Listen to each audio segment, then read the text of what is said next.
Evening, everyone. The time is 6:15 p.m. I would like to resume our legislative session that we began on Tuesday, December 19th, 2023. We left off under ordinances for amendment, discussion of Bill 9, 2023. Mr. Truesdale, could you please read it into the record? Bill 9, 2023, an ordinance establishing the budget for the municipal government of the city of Harrisburg for the year 2024. Thank you very much. At this time, I will defer to our Budget and Finance Committee Chair, Vice President Green, to resume our discussion. Thank you, President Bowers. I do believe the rules have already been suspended for Bill 9, so I suppose we'll move on with the amendments. The first amendment that was tabled was Amendment Number 8. Mr. Truesdale, if you could read that. But can you read it first? All right, so Amendment 8 is that all salary increases within the Neighborhood Services Fund without a clear justification for the 10% increase, the 11% increase, the 14% increase, and 18% increase should be reduced to 2.5% maximum. I would like to make an motion to return the motion to the table. I would like to To make a lay it on the motion table. to return the motion to the table. Yes. I second the motion. It's been moved in second. Is there any discussion? I don't know. Yes, I'll just remind everyone, I authored this amendment because we did not have any justification for these salary increases. We have since been provided with a plethora of information. Hopefully, it will inform our decision, but I see that Director West is present. If you wouldn't mind sharing the rationale behind either these positions, these new positions, and/or the salary increases. Thank you, Madam President. Evening, Council. Yes, the salary increases for these positions are, the reason why their salary increases are there is because they're going to take on different roles, and they will take on more responsibility of running the entire neighborhood services department versus individual departments.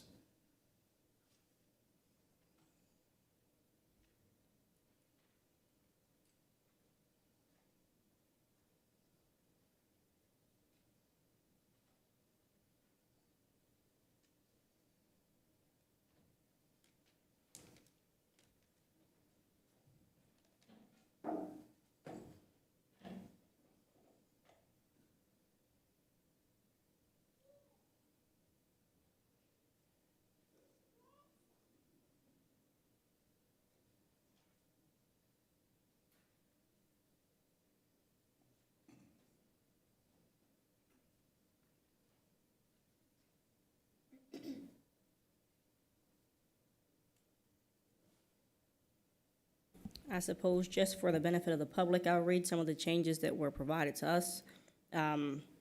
For the operations manager that previously was highway manager, it looks like the change here says that they will oversee the fleet manager and the operations of the vehicle maintenance center, which is responsible for the city repairs for vehicles and equipment.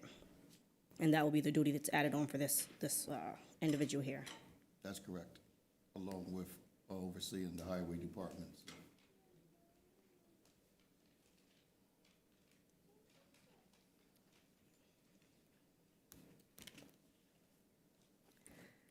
For the position that was formerly the park maintenance manager, that is now the operations manager, Department of Parks, Recreations and Facilities, and Parks Bureau Maintenance. It looks like the change says that was added says works and communicates well with all city departments to make complicated tree maintenance decisions, including resource allocation and the prioritization of work. Advises employees and provides/supervises training on proper tree trimming techniques, assures safe work practices, assists in performing maintenance and routine repairs of all equipment where applicable, management and application of tree pesticides, receive inquiries, complaints, and requests related to shade trees from public, assigns investigations and resolves citizen complaints about shade trees, assists with recommendations for resolutions of the most difficult shade tree complaints with the deputy director. That's correct also. Just get the other ones pulled up here. For the position that was formerly the sanitation supervisor, that's now the operations manager, Bureau of Neighborhood Services, Department of Public Works, sanitation-lot administration. It looks like the increased responsibilities are oversees the lot administrator that is responsible for overseeing the administration, operation, and maintenance of the 400-plus lots within the city of Harrisburg. Helps plan, coordinate, and direct the various functions under the policy, direction, and supervision of the Director of Public Works. And also to add to that, if we receive an enforcement officer, this employee will be over that department also. Okay. All right.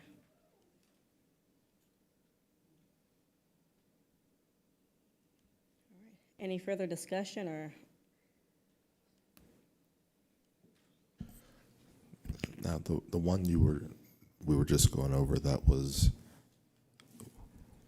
It was previously the sanitation supervisor. okay, Now it's the operations manager, Bureau of Neighborhood Services, Department of Public Works, sanitation-lot administration. okay. But then it was also mentioned about the, Excuse me. What did you say? I'm sorry, sir. oh, and I thought you were getting ready to say something. But then you also mentioned about, I guess there's another amendment later about, which was initially deemed as technical, about our sanitation enforcement officer. But my understanding is that that position is going to be under Parks Maintenance, not under the department we just discussed. So I'm just trying to get a better understanding of this new organizational structure and where all of these folks, all these managers fit. I mean, I know, look, I think this is, since I've been on council, the second or third restructuring of Public Works. So just trying to get a better understanding of the need for this restructuring. Well, Department of Public Works and Department of Park Maintenance and Neighborhood Services are one department currently. And this position of sanitation enforcement officer was once at the Public Works building, but now is going to occupy, along with being, as far as the trash and the recycling goes, they will also be part of the parks. Help overseeing the parks also.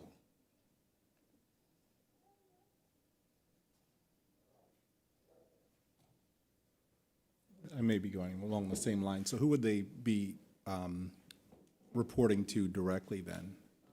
That enforcement officer? Bob Ferretti. Okay, thank you. Bob Ferretti, he's the manager. That would be Parks Maintenance. Yes. Okay.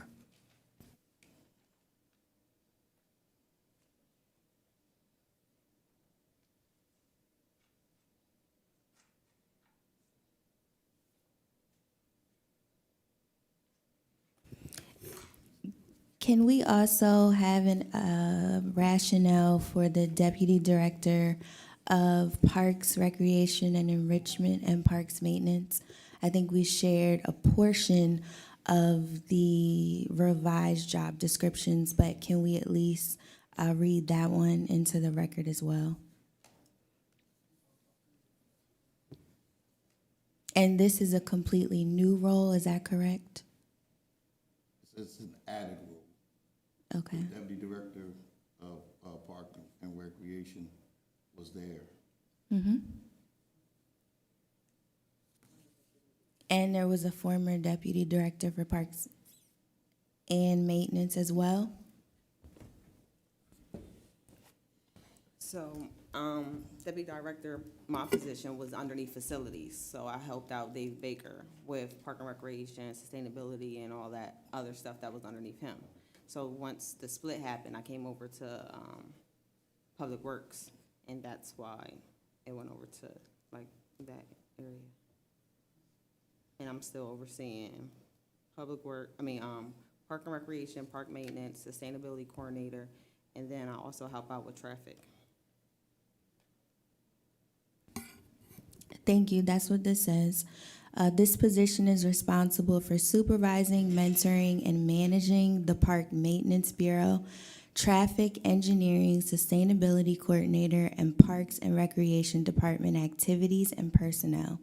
The individual in this position oversees skilled work in all aspects of parks maintenance, shade tree planning and care, land development planning, and construction and dismantling of recreation programs and special events structures.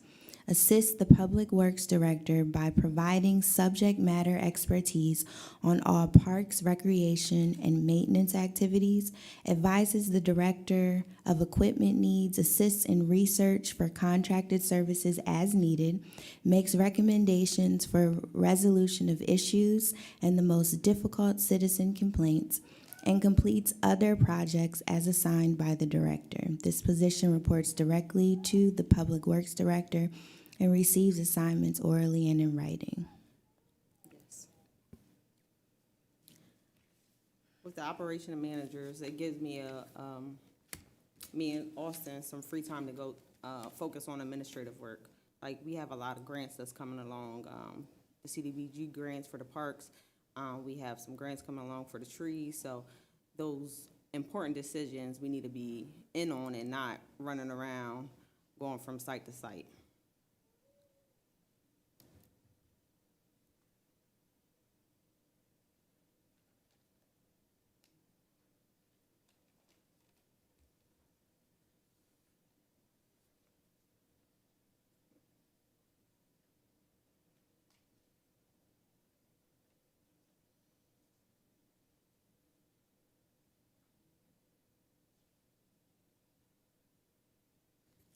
So you shared organizational charts. I'm assuming that each of these operations managers are responsible for all of these individuals under them? Yes. Is that correct? Okay. And then you also shared printouts of other operations manager salaries, but what is the source of these numbers? Just Googled it on there. It was on a website that we found it on. We were asked at the last meeting, how did we come up with the number? And doing research is how we came up with the number. And that's fine, but there's no credible source outlined, I guess. And there's also a large disparity in the numbers that you came up with and the numbers that you're showing. If that's correct, it should be in like the 100,000s. This is 75,000. And then also operations manager for sanitation. Like, operations manager is just like a really vague term. So you could be a IT operations manager, you could be a facilities operator, like, it's just kind of like really wide, so it doesn't really encompass anything that shows what the actual job description is. You know what I mean? Does that make sense? Yes, it makes a lot of sense. But the operations managers will work together as a team over all of the departments that are under neighborhood services as a unit. If I may add, my former position before I came to the city, I was operations manager for Susquehanna Township. And my salary there was 80,000. I think that's the information they were They were looking for, was something like, She said something credible, so that's why. I an just in-line, came up like a Susquehanna Township's operation manager would make this, because the Google will pull in like people that are running warehouses and the like of that, which isn't quite apples to apples, but your experience is more of an apples to apples. So Susquehanna Township had 2 operations managers, and we had the same salaries. So it was across the board, 80,000 for me and 80,000 for him.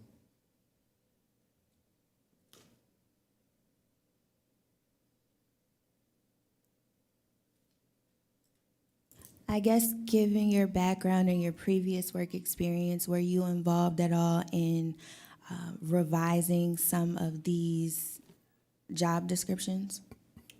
The ones that, for the city? No, I wasn't. Okay.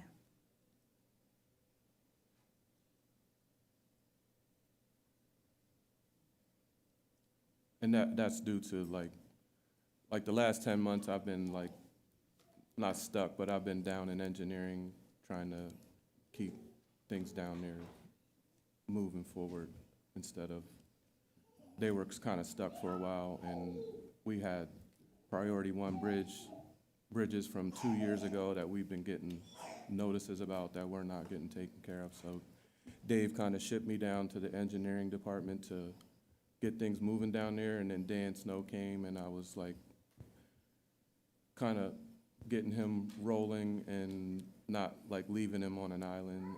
And Thank you. yes, I mean, I would have been involved in that, but I was You were occupied with doing other. Yeah. other things. I understand. Thank you.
Any other discussion?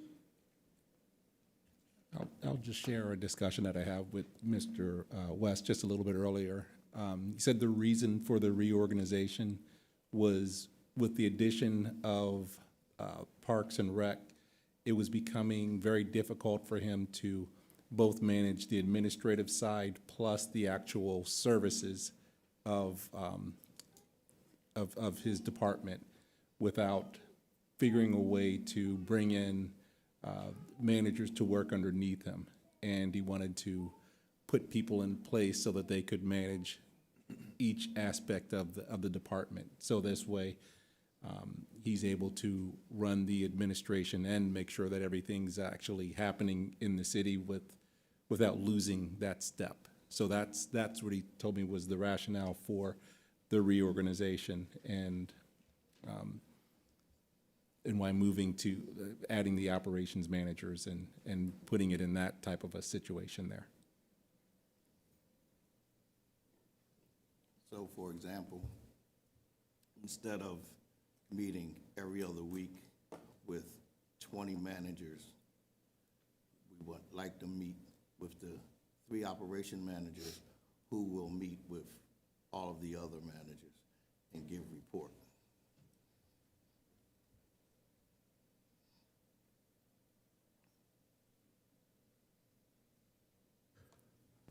Okay. And again, just trying to get a little bit more, I guess, high-level information for my edification. How many, under this new structure, we have how many managers across Public Works? Just currently, This new structure that's being proposed across Public Works, how many folks are going to be in a management position across all the different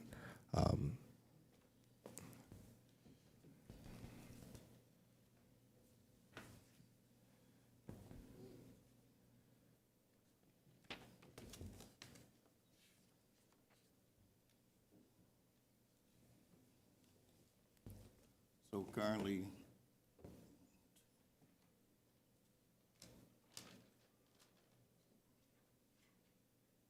ten. 9. Okay. And prior to this new organization, you mentioned there were close to 20 different folks that were in a management position that you would do your regular meetings with? Well, there's other managers that just came out of Public Works. But there's other managers that are in other departments that are now under Neighborhood Services that are not on this page right here that I just counted. Okay.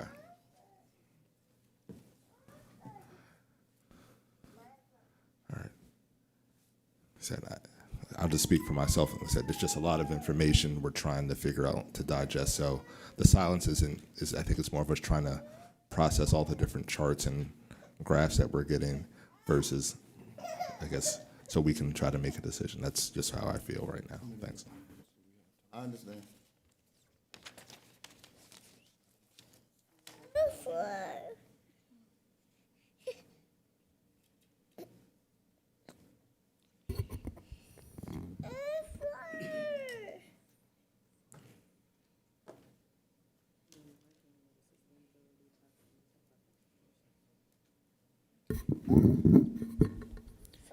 Yeah, I'm having the same issue as others, and I think part of it seems like organizationally, there were kind of people filling in gaps, and then roles are made, and they don't quite fit a structure, so it's really hard for me to digest how that structure is, how the structure is being envisioned. Are you talking about the structure going forward? Right. Because the way the job descriptions are articulated, I don't know, they're just, I'm struggling to see like the vision of how the departments are going to be working going forward. Well, currently, because of everything that we have going forward into next year, which would have to deal with the boroughs and dealing with the new contracts, and there's a lot of work that needs to be done in the upper level, but the operation still needs to be ran the way that it needs to be run.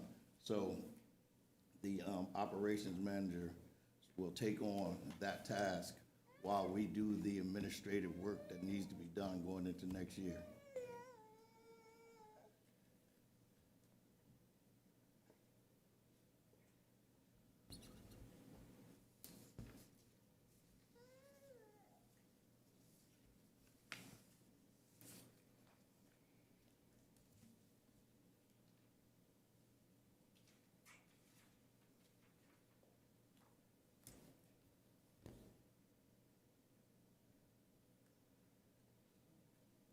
All right, and then who do the operation managers, who supervises them? Who do they answer to directly, like, right above them? The deputy directors. Of the different, so we have 2 deputy directors. Yes. One of Parks, Recreation, and Park Maintenance, and then one of Public Works. And so there are 3 operations managers. Where's the split? 1 in Parks and Recreations and Park Maintenance, and 2 in Public Works? No, it's really, was one in sanitation, there's another one in the highway department, and another one in park maintenance and park and recreation. Yes, but you're over, so the deputy director of public works is over sanitation and highway? Yes, So two would answer to him, and then one would answer to, excuse me, I hate to say him, but Deputy Director Griffin, and the other one would answer to Deputy Director Ross. As of right now, the way it's lined up. and it's more of, it's more of a combined team. It's not like separate. But what currently, the way that is shown, park and recreation and park maintenance are separate from neighborhood services, but we want to bring this team together under neighborhood services and not be separated. So, because in doing that, the decision-making for the departments comes as a unit, not different individuals. And also, you could tell in the different salaries that me and him have, that I have one entity and he has more over me. And also, traffic doesn't have an operations manager, but that is someone else who we have to, that has to report to a deputy director and, you know, get led by one of us, which would be Sasha. So it's kind of like, Okay, so, Wait, oh, go ahead. so this is just me kind of processing. So previously, you know, if Parks and Rec had a maintenance issue, but Public Works was fixing a road and they needed to have staff, they would often pull from Parks and Rec to make sure jobs were done on time and whatever. But it was hard to communicate between the two. So is this supposed to kind of Yes. bridge that? Yes. Like so that you are able to better manage the competing projects? Yes, because we can multitask our highway department along with our park maintenance department, along with park and recreation. There's different tasks that needs to be that used to be taken under hand, where the individual who was running the department wouldn't allow the cross-training, wouldn't allow us to go to the different departments until it became one.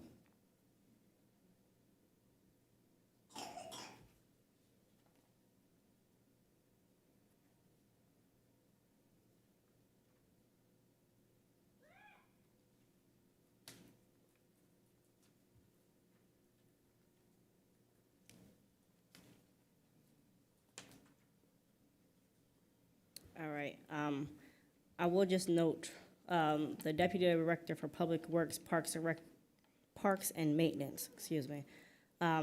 Since this is a completely new job description, we kind of didn't get any highlights on what the difference is between the previous job, which was Deputy Director for Parks and Recreations. So can we kind of highlight some of those differences? You have to talk to Joni about the previous job description.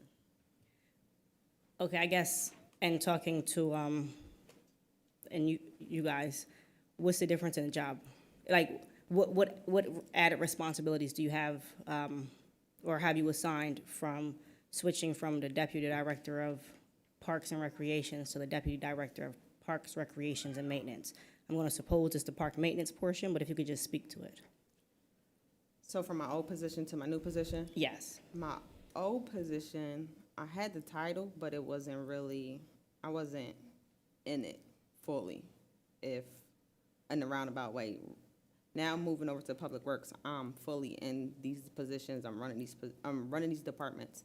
I'm taking charge of like every aspect of it. I'm going out to the complaints for the trees,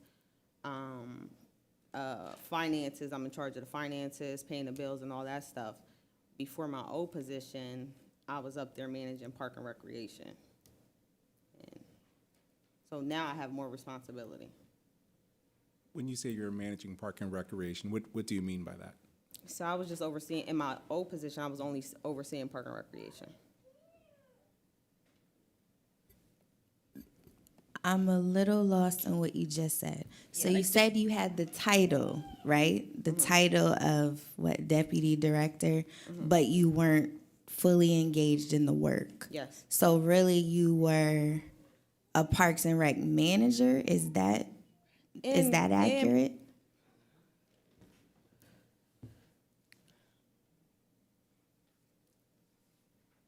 I didn't have the responsibilities of the finance part of it, the administrative part of it. I just would run around with Bobby in park maintenance and look at the trees and storms. I'm running around. I might have a chainsaw. I might guide Park and Recreation on everything that needs to be updated, the changes that they need, and things of that nature.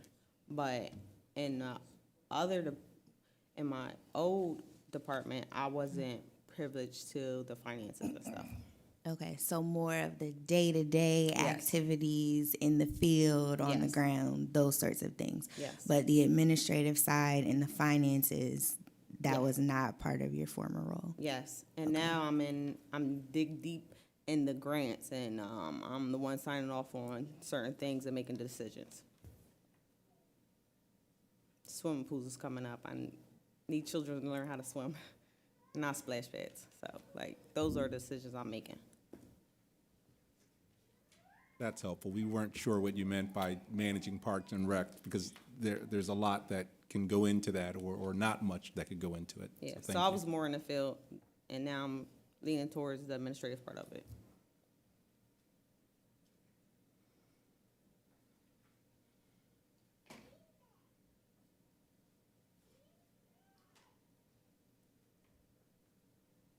Will you still be in the field, or with this new role, will you solely be taking on the administrative responsibilities? I will only go out if we're having like difficulties with people and like showing up to make sure the contractors are doing well. But majority of the stuff, Bobby will be taking care of the As the operations manager. operations Yes. manager. Because he's going to make sure that the landscaping, the grading is all correct on the new parks that's happening. Because Park and Recreation and the project managers don't really know about grading and stuff. And Bobby wasn't put on until after we switched over, and he's been a great help when it comes to landscaping and the grading and how steep everything should be safe for the children. So he was taken out of that stuff. So now he's back in it. And it's like really necessary. Okay.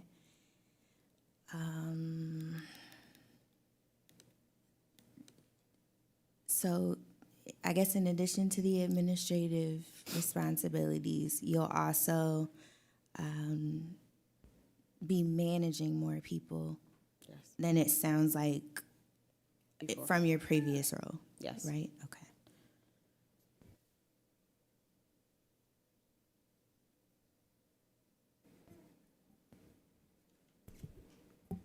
All right, this isn't so much to do with this amendment per se, but I guess with the reorganization of Parks and Recs now coming under Public Works, is the city looking to take its Park and Rec department in a new direction, or are we still going to be heading in a similar direction, just under different leadership? Or I guess kind of what's the vision of this new, this new merger or new shifting of departments?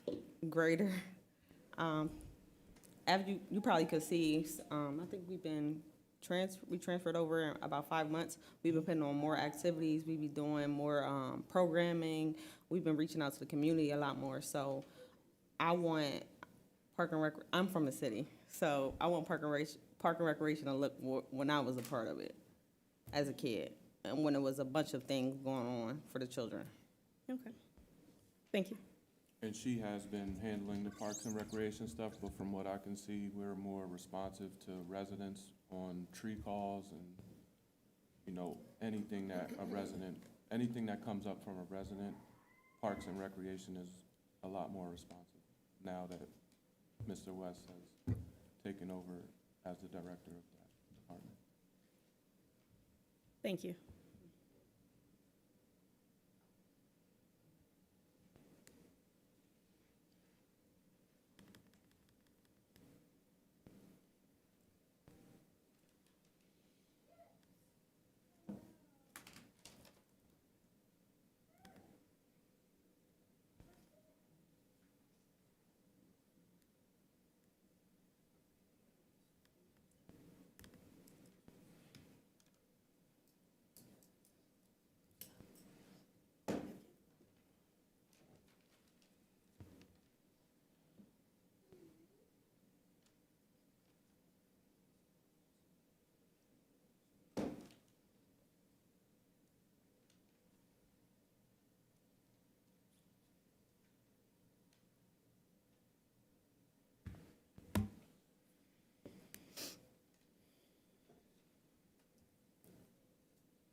I have to say that, well, I see the other gentlemen are here, or at least two of them. Did you guys have anything to share about the roles and the work that you're doing? Are they union employees?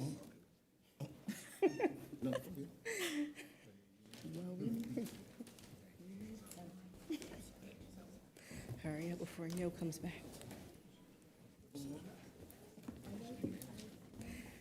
They don't have a position, it's not, can't, if it passes, it'll be January 1st. But I think all of them are some sort of manager. And I was just like, that's the part, it's kind of like they're all. Let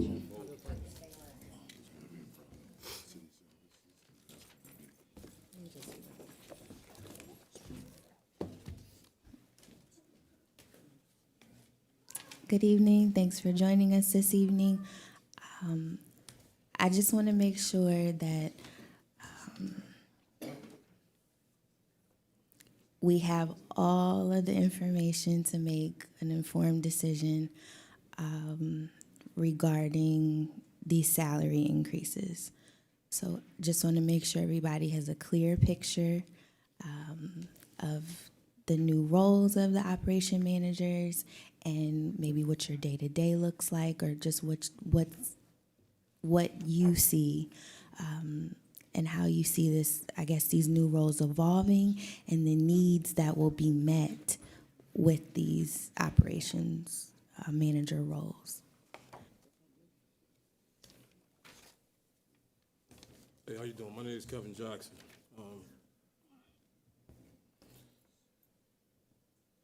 When I first started off, as far as in the city of Harrisburg. Would you mind bringing the mic All right, down? I'm sorry.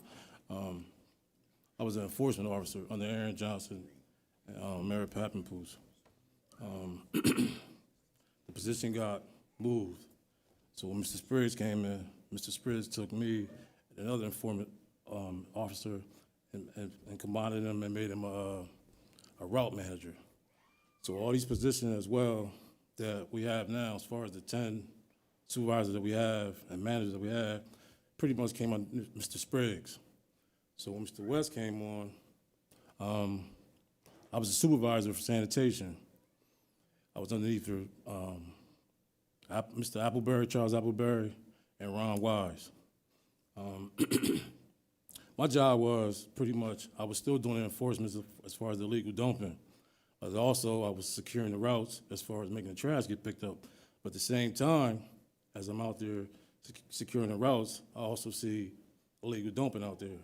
So I was doing the illegal dumping, making sure the recycle as well was being picked up, and things of that nature.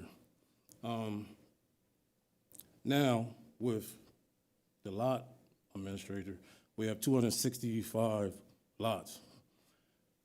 I work with Antoine Brown as well. He oversees the lots. He's the manager. So I oversee the lots as well with him to make sure these lots are being cut, maintained throughout the city from uptown to Allison Hill. So pretty much what my job as far as where we're going forward is I'm overseeing as the recycle coordinator, Jessica Caruso. Y'all might have that sheet up there as far as the order chart. It's kind of messed up. I just made it because as you look, you'll see these numbers on the trucks. So those are the guys that's all those trash trucks. And then you see the extra laborers at the bottom. So throughout the city, there's bigger routes each day.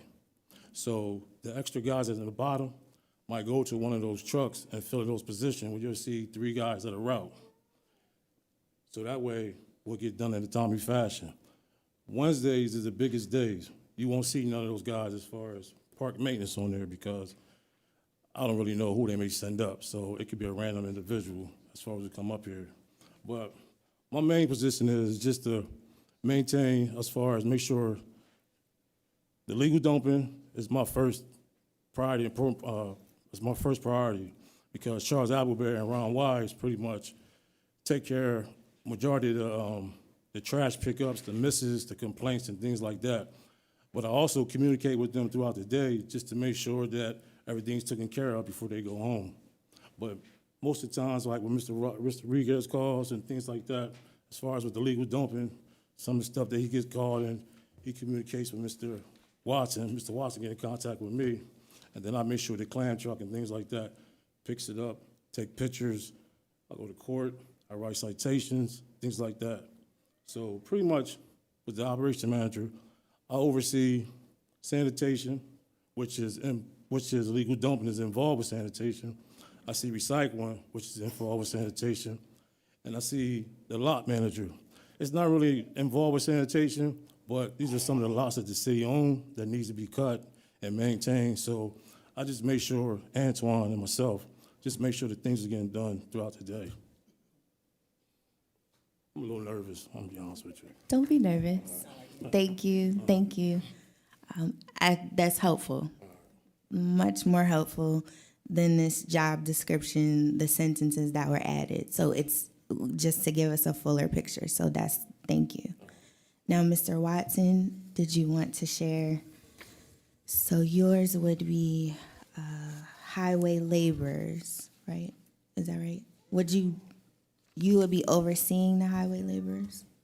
Is Yes, that good right? evening, John Watson. Yes, it should be Highway Department, but yeah, highway laborers is correct. And please forgive me, I'm a little nervous as well. So basically, my job is, I'll touch base first on what I believe Mr. West meant when he made us our operations, at least when we initially talked about it.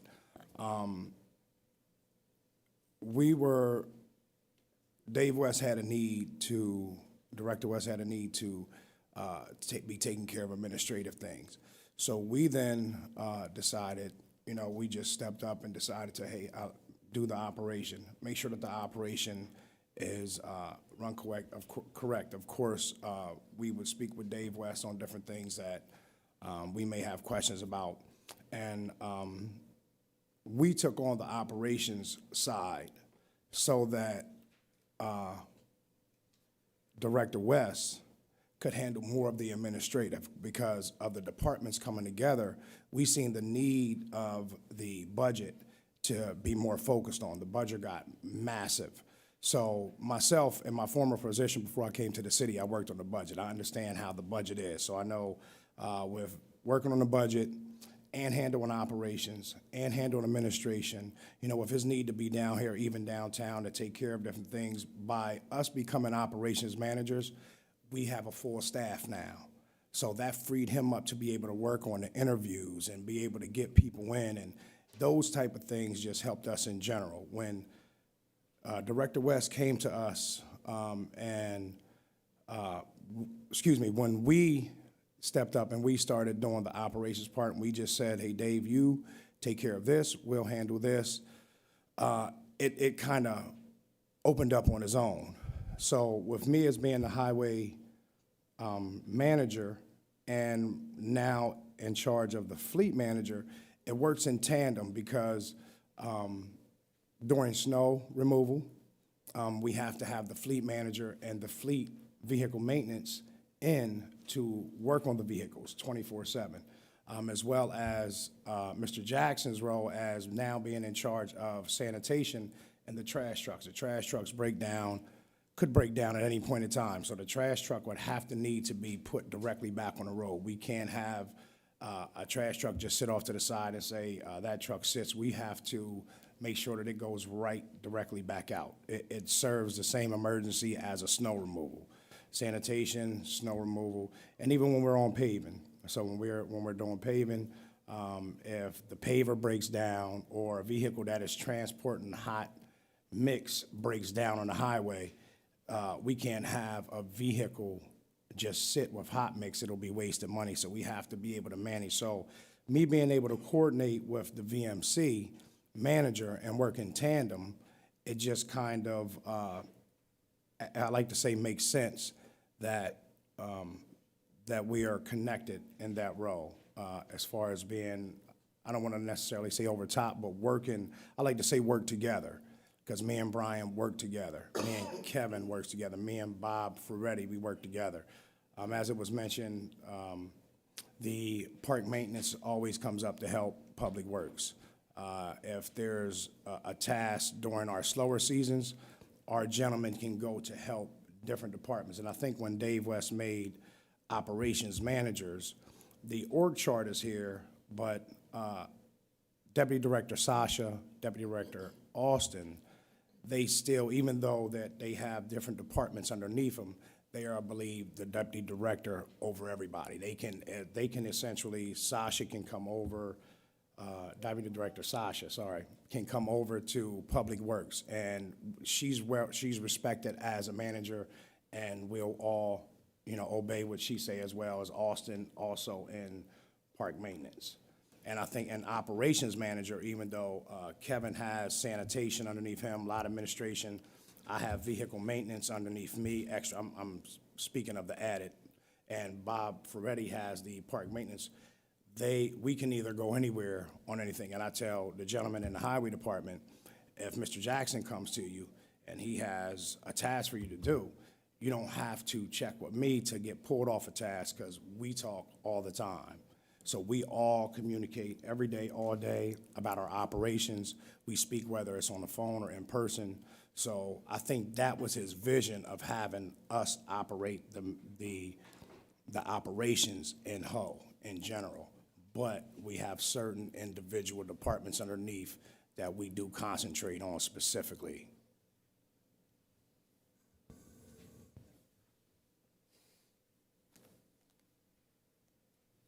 Thank you again. That was helpful.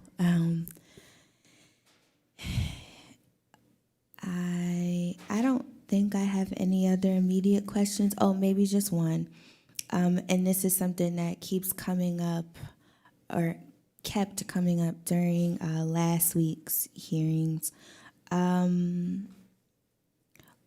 With the addition of your new roles as operations managers, do you think that you will be able to provide, I guess, clear benchmark goals throughout the year next year, so that we will be able to see the impact of the new role and the structure? Yeah, speaking on from our position, we're already seeing it in the vehicle maintenance. I'm not sure if Brian spoke on it when he was here, but we used to have a vendor that we used to take our trucks to, our vehicles to be repaired. And I believe it was $1 million that I think we spent, and we spent maybe $175,000 since he came in May, because he was able to fix all these things in-house. The paving, so I mean, that's personal for me. So paving, I was told that we paved more streets than ever this year, and I'm planning on trying to, I want to say double it, but I don't want to hold you to it, because we're going to do bigger streets. So we're going to do wider. So we're going to try to improve Harrisburg. I grew up in Harrisburg, and I like to say I used to go from uptown to the south side, and I have friends all over the place.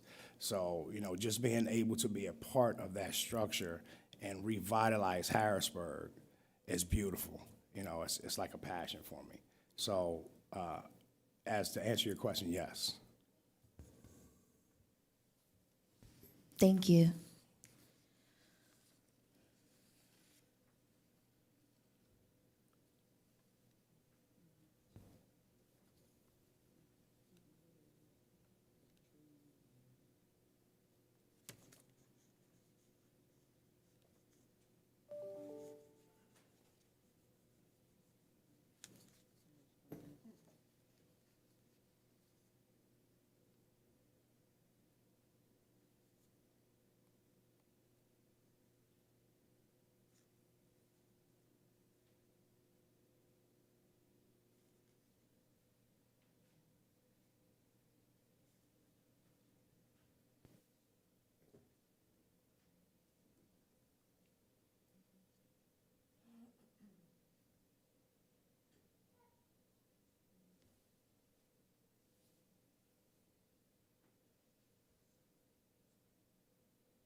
I don't have any other questions. Are there any other questions, council members?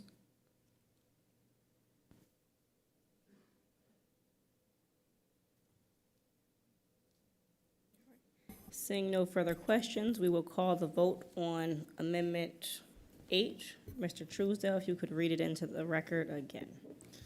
Yeah, so Amendment 8 is all salary increases within the Neighborhood Services Fund without a clear justification for the 10% increase, the 11% increase, 14% increase, and 18% increase should be reduced to 2.5% maximum. I will now call the vote.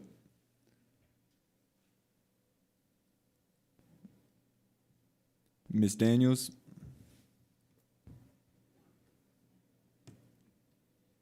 So this is a difficult one, and I think some of the challenges for me is just a little of the disorganization. So I'm going to vote yes on this. Ms. Green? No. Mr. Lawson? No. Mr. Majors? No. Mr. Rodriguez? No. Ms. Bowers?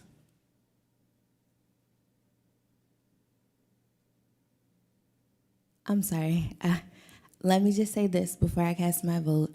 I just want to thank you for being here because the information that we received just really wasn't enough to inform the decision. So I think that you being here and really articulating what you're doing and the vision that you see for these new roles was extremely helpful to me because as I mentioned before, all we got were your names, the positions, and the percentage of an increase. And that just didn't make sense to me. So I will be casting my vote no. Amendment 8 fails by a vote of 1 to 5. Thank you. I believe we had one other amendment that was tabled, and that will be Amendment number 12. If you could read it into the record again, just to refresh our memory. Amendment 12 is the park maintenance, position control, and personnel, the motor equipment operator at a pay grade 8, 46,691, will be changing to a sanitation enforcement officer at a pay grade 9, 48,119.06. The salaries and wages will change from $1,079,551 to $1,080,979, and the Social Security will change from $90,458 to $89,344. The park maintenance overall budget in munis/ordinance will go from $1,687,323 to $1,687,637. Thank you very much. I make a motion to move this motion back on the table. I move to return it to the I table. move to return this motion to the table. I second the motion. It's been moved in second. Any discussion? Yes. So, again, just trying to get a better understanding because as it was posed to us as a technical amendment, I don't view changing a title and a pay grade as technical in nature. So just trying to get a better understanding of why we're removing a motor equipment operator now and looking to put a sanitation enforcement officer in that position and have it fall under park maintenance.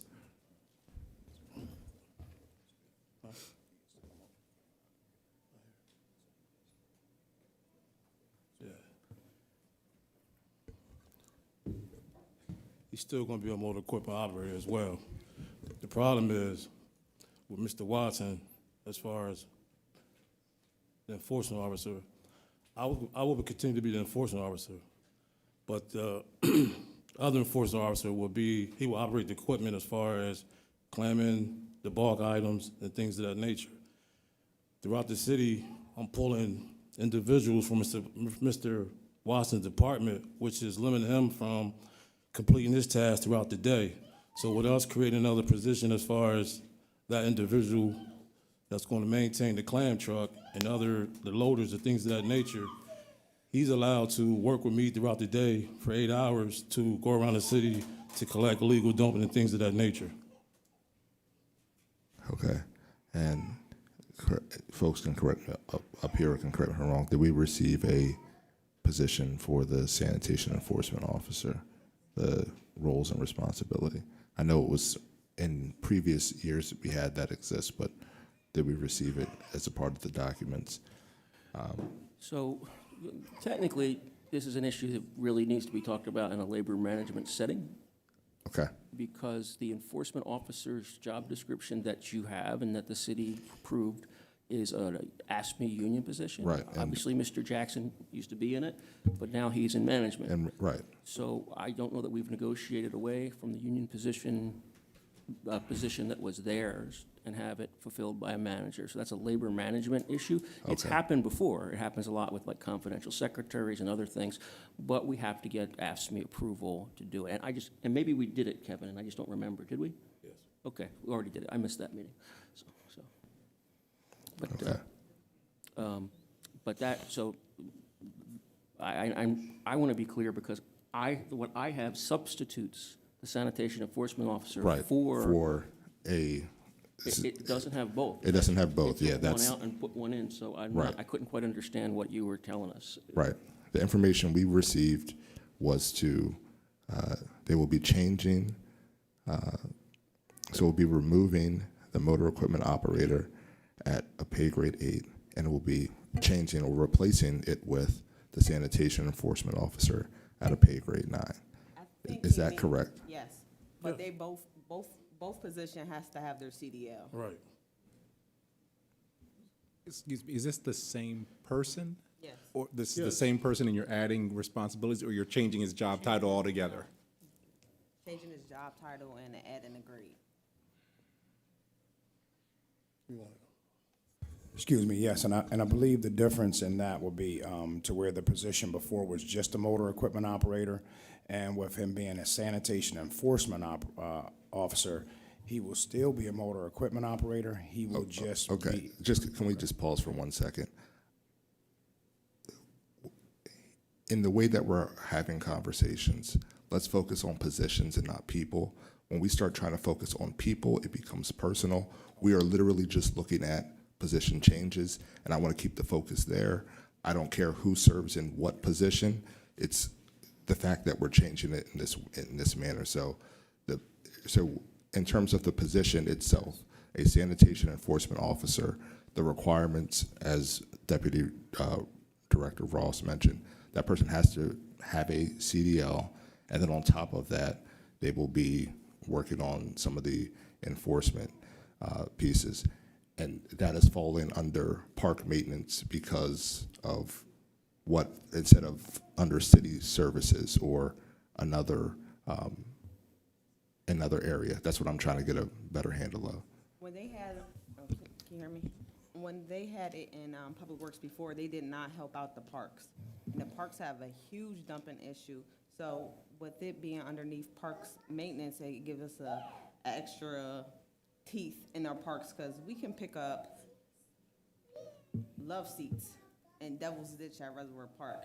We'll just throw it away. We won't have any enforcement. We'll have piles and piles of trash on the Greenbelt on 19th Street, but we won't have any enforcement that goes along with it. So this will give us teeth in the parks as well as in the streets.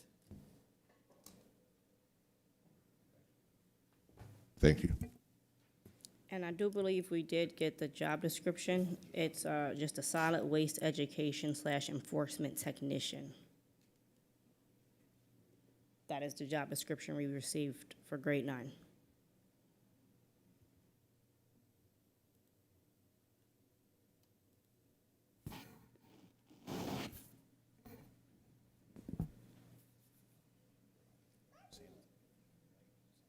Any other questions, comments, or discussion? I do have, I guess, a technical question for our solicitor. Since it would be swapping out positions, I don't believe this technical correction amendment is correct.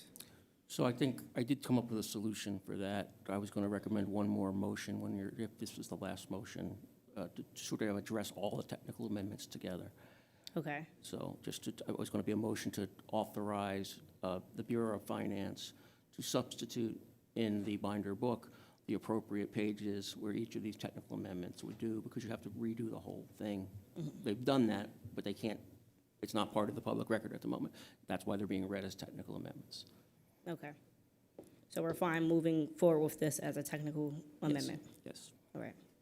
So seeing no further discussion, Mr. Truesdale, if you wouldn't mind reading it into the record again and then calling the vote. Yes, so this is Amendment 12. Park maintenance, position control, and personnel, the motor equipment operator, at a pay grade 8, 46,691, will be changing to a sanitation enforcement officer at a pay grade 9, 48,119 and 6 cents. The salary and wages will change from 1,079,551 to 1,080,979, and Social Security will change from 90,458 to 89,344. The park maintenance overall budget in the munis ordinance will go from 1,687,323 to 1,687,637. I will now call the vote. Ms. Daniels? Yes, again, this is a difficult one too, and I apologize to all of y'all because this is not your fault. The administration should have done a better job articulating a lot of these issues, but I think because these are rules, I'll vote yes for this amendment. Ms. Green? Yes. Mr. Lawson? Yes. Mr. Majors? Yes. Mr. Rodriguez? Yes. And Ms. Bowers? Yes. Amendment 12 passes by a vote of 6-0. Thank you. I believe that concludes all of the amendments that we have. I'm going to make a motion to return to session. Second.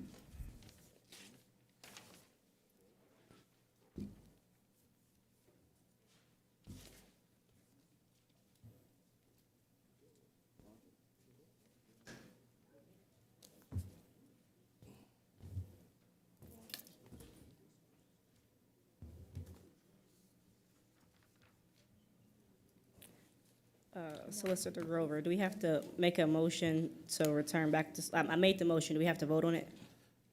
I guess not. I don't know. Okay, I just wanted to double check that. I think sometimes you do, sometimes you don't.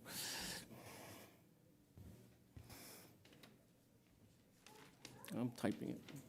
It can be made at the end of the final. Like,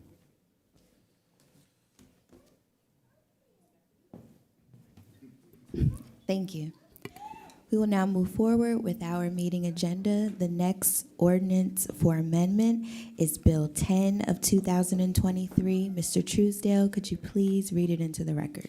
Bill 10, 2023, an ordinance amending the codified ordinances of the City of Harrisburg, Title 5, Licensing and Taxation, Part 5, Real Estate Taxes, Chapter 5, 501, Property Tax, by establishing for the year 2024 a tax levy on land and improvements, and providing for the distribution of taxes levied and assessed, and providing for a tax rebate for the difference between the tax due and attributable to the year 2024 tax levy over the tax due and attributable to the year 2006 tax levy for the qualifying senior citizens. Thank you very much. Council members, are you interested in suspending the rules for discussion of this one? Or are we clear on what's happening with Bill 10? Okay, I'll entertain a motion to suspend the rules for discussion. So moved. Is there a second? Mr. Rodriguez, Second. Oh, thank you. Oh. Okay, so we have before us Bill 10 of 2023. I'll defer to our Budget and Finance Committee Chair to lead any discussion.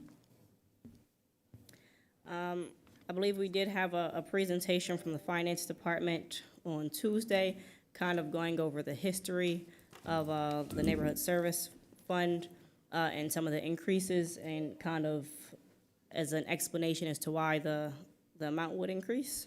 I know we did have a couple of questions from council members when we discussed this during the budget hearing, so just given an opportunity in case anyone wasn't clear on it, to discuss things.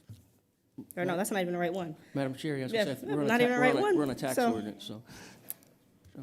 Anyone have any discussion on this? I would note the only change in the tax ordinance is the same one that's always there. It gets adjusted, how much of each millage goes under the categories that we have. Okay. Well then, I don't have anything. Does anyone have any questions, comments, or discussion? Seeing none, I guess a motion to go back into session. Second. Thank you. So we have before us Bill 10 of 2023, and Solicitor Grover noted the only change was the adjusted millage. With the total millage staying the same, Okay, with the total millage remaining the same. which means you didn't raise anybody's taxes. Yes, Thank you yes. for clarifying.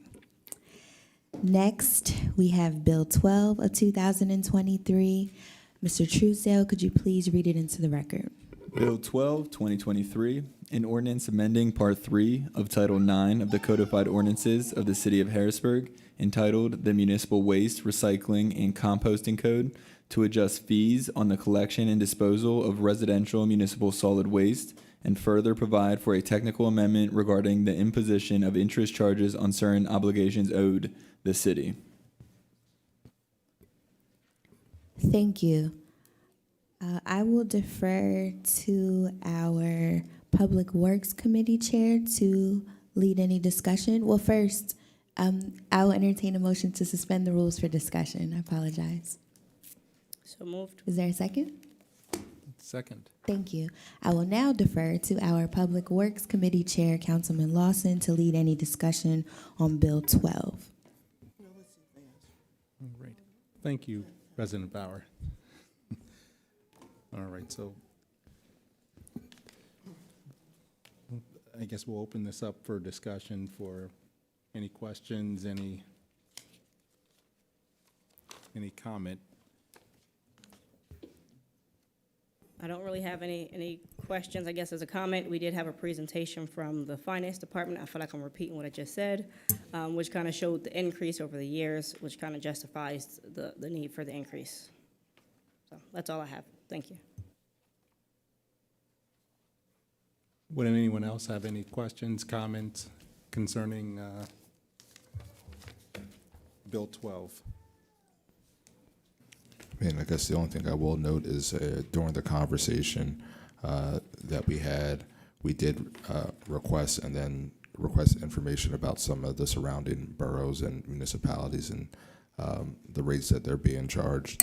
We did receive that information from Public Works, and it notes that, you know, at some of them, looking at here in New Cumberland, it's like their increase went from $50 a quarter to $90 a quarter.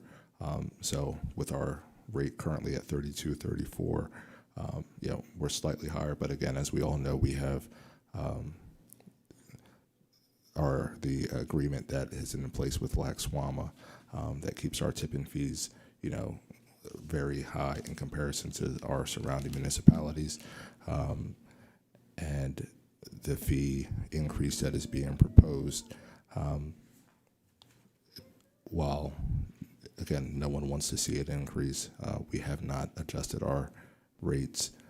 And Mr. Weston, correct me if I'm wrong, I believe it was since 2006 was the last time we saw a 6 and 7. 6 and 7. So Yeah. 2006, 2007 was the last time we saw a change in our monthly trash rate.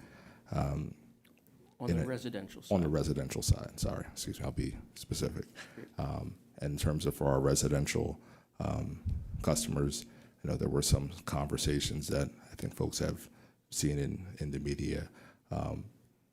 We have done our best to not have to look at this, as well as I know that there's discussion about the collections that are due to the city from our bills. And we now have a fully staffed law bureau that has actually been able to go after and receive some of those collections.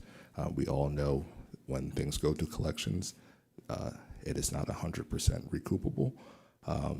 And, you know, quite frankly, having served on the Harrisburg Authority, Capital Regional Water, and some of the results we've seen through the Strong Plan and others we know, there were some issues with billing in the past, so everyone's still trying to reconcile all those things. So, you know, this is something that I think, well, no one wants to have to do it. I think it's something that is responsible to ensure that our neighborhood services fund can continue to operate from a strong position moving forward. Thank you. Thank you. Any other comments? I just was reviewing my notes, so I just wanted to share some of the information that was shared. When asked about the impact of contracts with neighboring municipalities, the response was that contracts are up for renewal next year.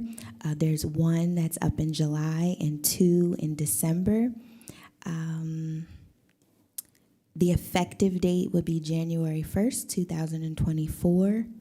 And then when asked what does the monthly impact look like for residents, it would be an increase of $3.23, moving from $32.34 to $35.57. Is that correct? Okay. And that's due to, just wanted to note the recycling rate increases as well. $55 per ton would then increase to $75 per ton in 2024? Okay, thank you.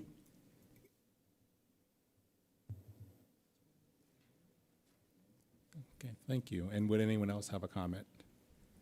Yeah, I just generally want to comment. I do think the rates are reasonable. I think the city was able to justify, narrowly target the rates to the services we provide. I do want to kind of make a request that going forward that we make a better effort at tracking, the folks who are not paying, because we have quite a few who are not paying, not because they can't. So kind of just being more assertive about that. Also keeping better track of how much garbage collection we provide to nonprofits and organizations throughout the year. What does that cost the city? What's the value of that overall? But yeah, I think our neighborhood services is part of supporting our city's infrastructure, and if we don't do that work well, we put additional strains on other aspects of our investment. That's duly noted. Thank you. Sorry, one last, question. I know the city's in the process of switching over to a new mainframe, system. Has there been conversations with billing on what other services can be provided on the public works side with our billing to ensure, as Councilwoman Daniels noted, that we're have a better tracking and a better way to go after and ensure that billing is done correctly, one, and on the collection side that we're able to, follow folks that have revenue due to the city. Because we're going under this new system. Mike, sorry.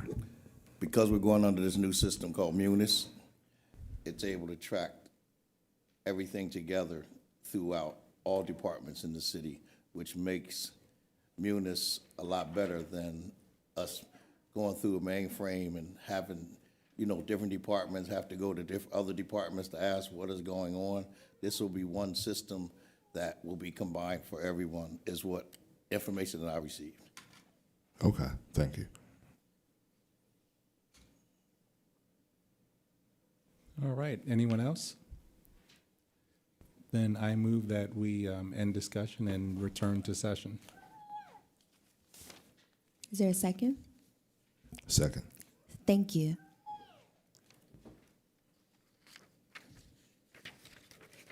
We will now move forward with our meeting agenda. We have 3 ordinances for final passage. We will begin with Bill 9 of 2023. Mr. Truesdale, could you please read it into the record again? Bill 9, 2023, an ordinance establishing the budget for the municipal government of the city of Harrisburg for the year 2024. Thank you. Council members, is there any final questions, comments, or concerns related to Bill 9 of 2023?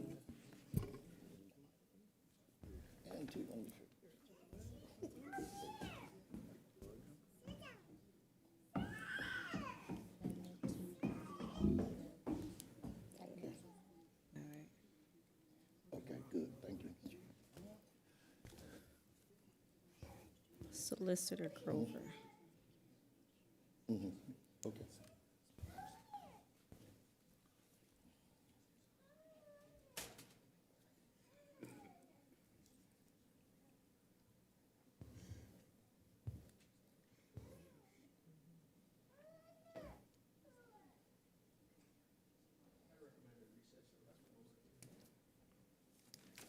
Yes, the time is 7:34 p.m.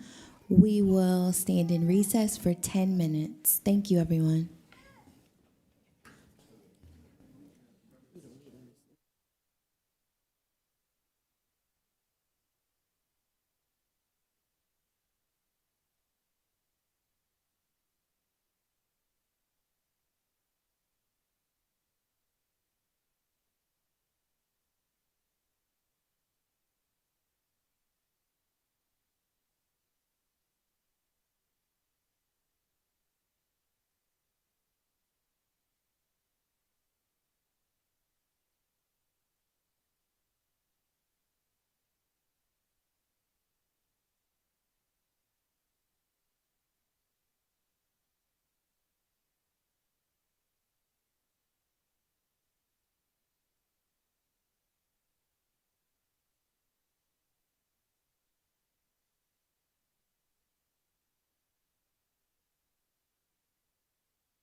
The time is now 8:02 p.m. We were a little bit longer than 10 minutes. But I moved to table Bill 9 of 2023 until the Budget and Finance, or the Financial Management Office has had an opportunity to review the numbers and ensure the budget is sound. Is there a second? Second. Thank you. The next bill for final passage is Bill 10 of 2023. Mr. Truesdale, could you please read it into the record? Bill 10, 2023, an ordinance amending the codified ordinances of the City of Harrisburg, Title 5, Licensing and Taxation, Part 5, Real Estate Taxes, Chapter 5, 501, Property Tax, by establishing for the year 2024 a tax levy on land and improvements, and providing for the distribution of taxes levied and assessed, and providing for a tax rebate for the difference between the tax due and attributable to the year 2024, tax levy over the tax due and attributable to the year 2006, tax levy for qualifying senior citizens. Thank you. Council members, are there any questions, comments, or concerns related to Bill 10 of 2023? Okay, seeing and hearing none, Mr. Truesdale, could you please call the vote? Ms. Daniels, Yes. Ms. Green, Yes. Mr. Lawson, Yes. Mr. Majors, Yes. Mr. Rodriguez, Yes. Ms. Bowers. Yes. Bill 10, 2023 passes by a vote of 6-0. Thank you. Our final bill for final passage is Bill 12 of 2023. Mr. Truesdale, could you please read it into the record? Bill 12, 2023, an ordinance amending Part 3 of Title 9 of the Codified Ordinances of the City of Harrisburg, entitled the Municipal Waste, Recycling, Composting Code, to adjust fees on the collection and disposal of residential municipal solid waste, and further provide for a technical amendment regarding the imposition of interest charges on certain obligations owed the city. Thank you. Council members, are there any questions, comments, or concerns related to Bill 12 of 2023? Okay, seeing and hearing none, Mr. Truesdale, could you please call the vote?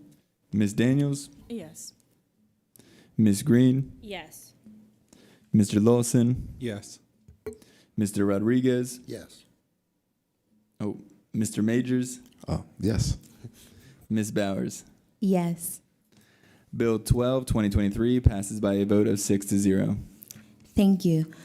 We will now move to resolutions. The first resolution for consideration this evening is Resolution 85 of 2023. Mr. Truesdale, could you please read it into the record?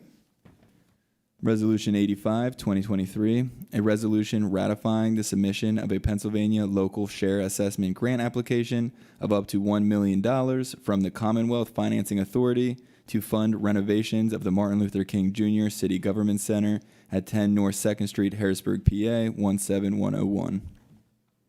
Thank you. Council members, are there any questions, comments, or concerns related to Resolution 85 of 2023?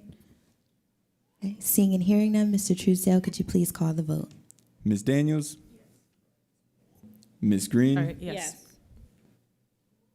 Mr. Lawson, Yes. Mr. Majors, Yes. Mr. Rodriguez, Yes. Ms. Bowers. Yes. Resolution 85, 2023 passes by a vote of 6-0. Thank you. Next, we have Resolution 86 of 2023. Mr. Truesdale, could you please read it into the record? Resolution 86, 2023, a resolution authorizing the City of Harrisburg to negotiate and enter into a domestic animal protective services agreement with the Humane Society of Harrisburg area to provide services to the City of Harrisburg's animal control population. Thank you. Council members, are there any questions, comments, or concerns related to Resolution 86 of 2023? Okay, seeing and hearing none, Mr. Truesdale, could you please call the vote?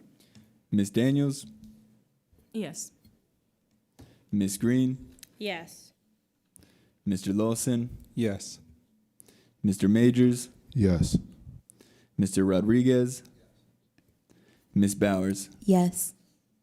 Resolution 86, 2023 passes by a vote of 6-0. Thank you. As we mentioned on Tuesday, Resolution 87 of 2023 will remain in the Administration Committee as Mr. Baltimore has identified a clear conflict of interest. We will now move to Resolution 88 of 2023. Mr. Truesdale, could you please read it into the record? Resolution 88, 2023, a resolution appointing Ms. Catherine Scott to serve on the Environmental Advisory Board or Council. Thank you. Council members, are there any questions, comments, or concerns related to Resolution 88 of 2023?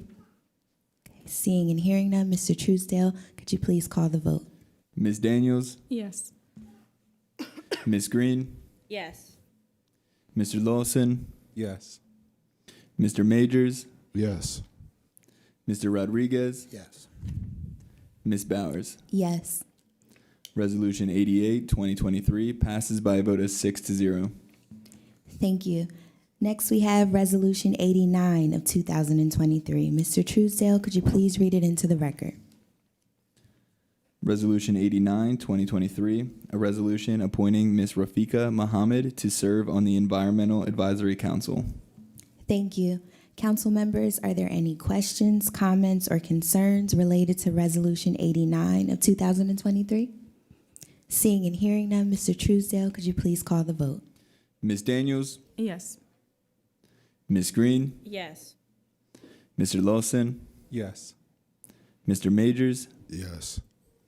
Mr. Rodriguez, Yes. Ms. Bowers. Yes.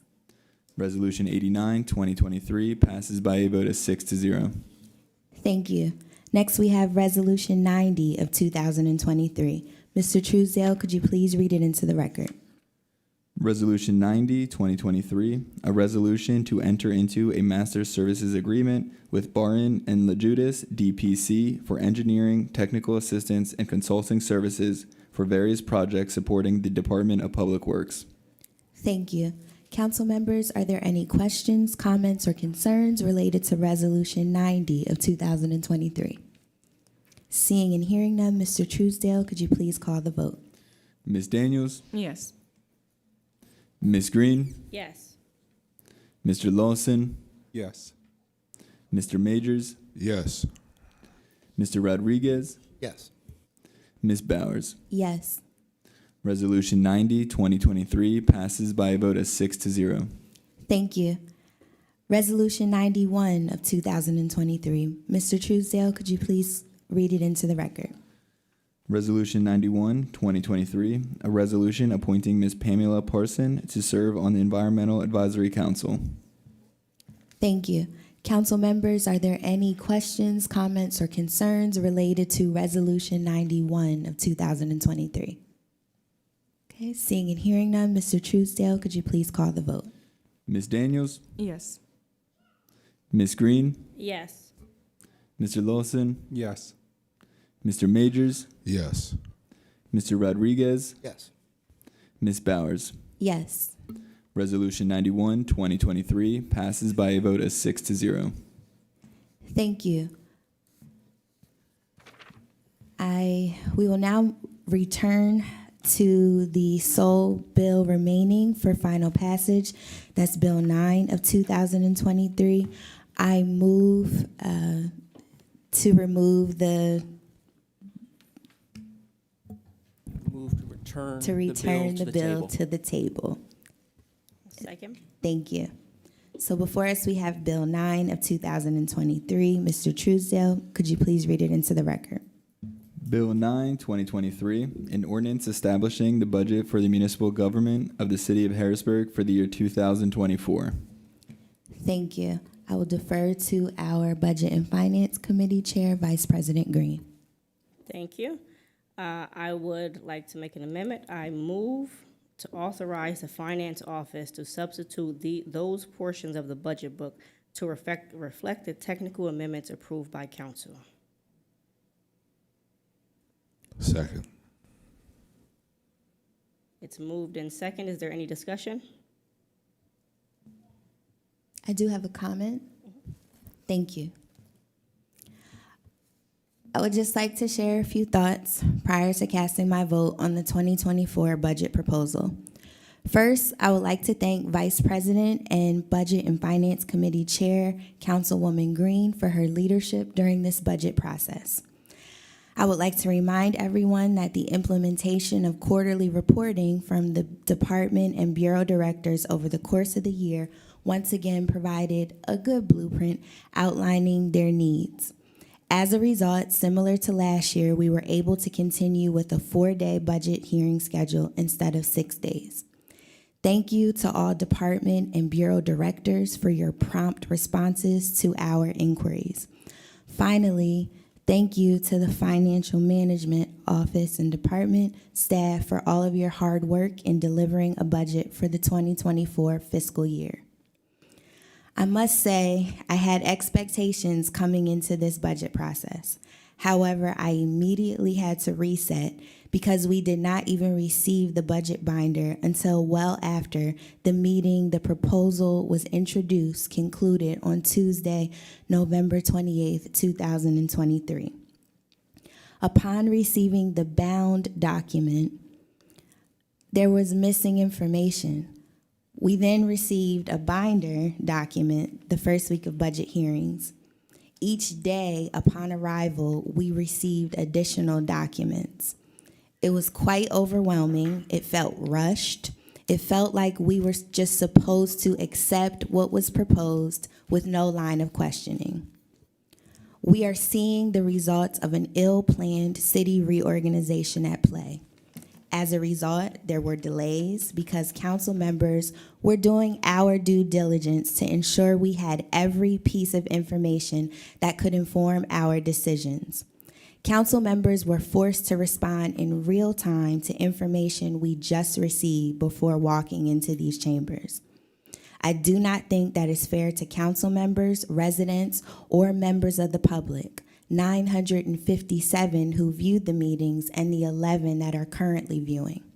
Some of the documents received were still warm, as if they were just freshly printed, leaving us to question, were they just written?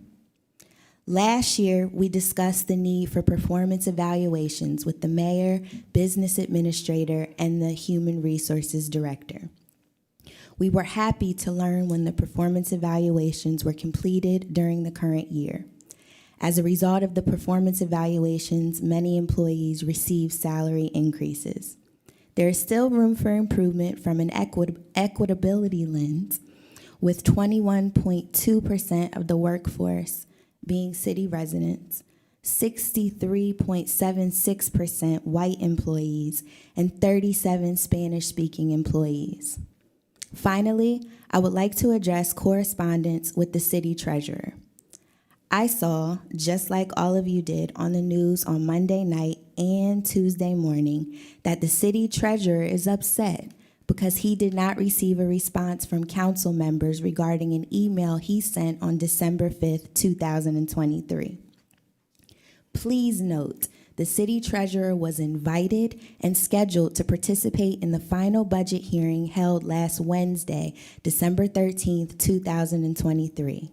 However, he was not present and did not inform anyone of his absence.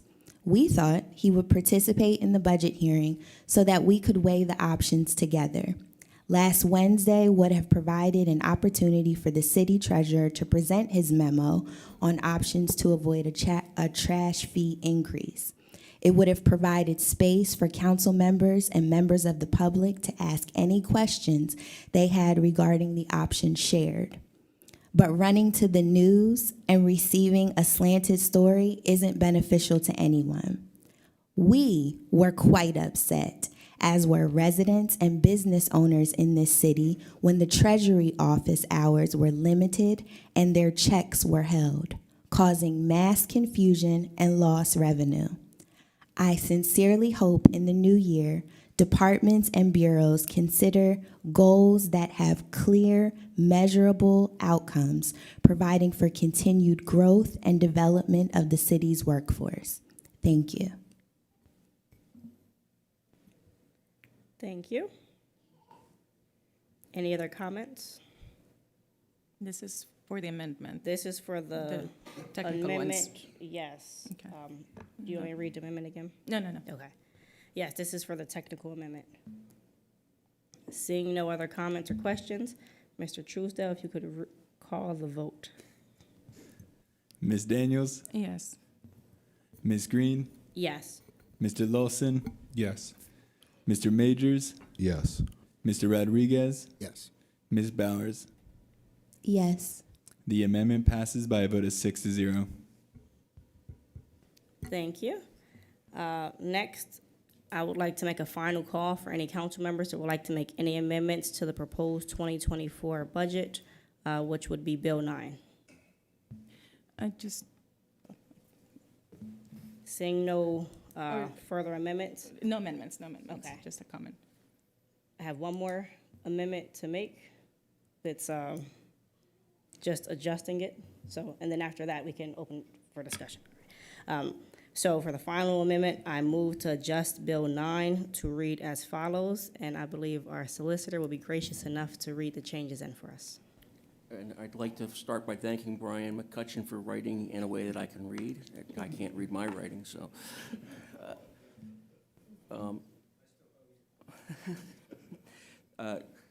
The motion is to adjust line 8, striking the number 109,485,200 to $109,486,172. To adjust line 14, which is the, for general government total, striking the number $3,051,560 to $3,047,611.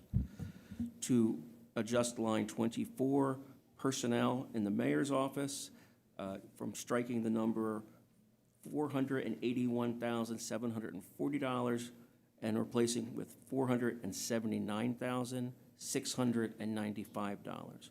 And then replacing line 28, which is the total for the mayor's office, striking the number $549,000 with $547,485.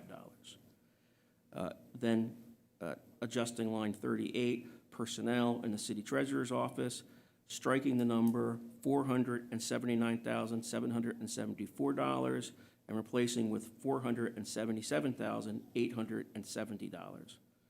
Adjusting line 42, the total for the city treasurer's office, striking the number $669,274 and replacing with the number $667,370.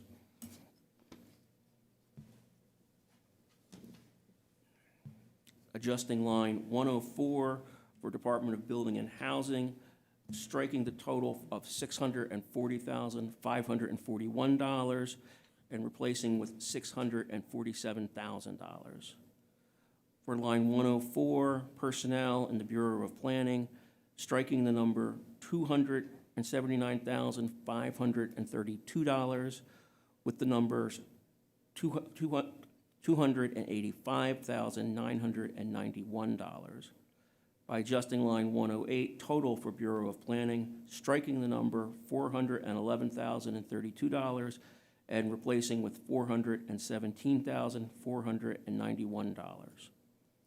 Adjusting line 118 for Department of Public Safety, striking the number $33,672,346 and replacing with $33,670,898.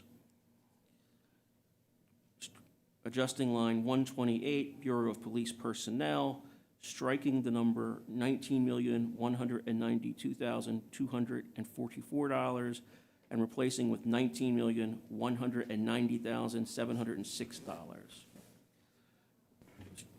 For replacing and adjusting line 132, total for the Bureau of Police, striking the number $21,426,069 and replacing with $21,424,531.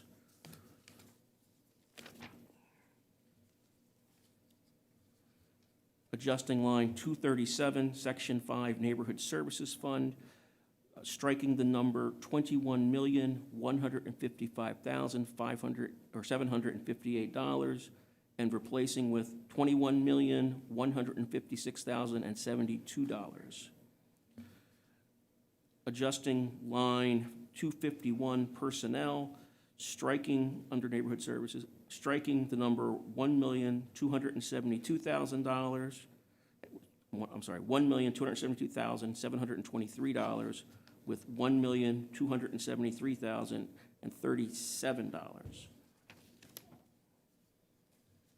Adjusting line 255, total for parks maintenance, striking the number $1,687,323 and replacing with $1,687,637. And I believe that is the last one.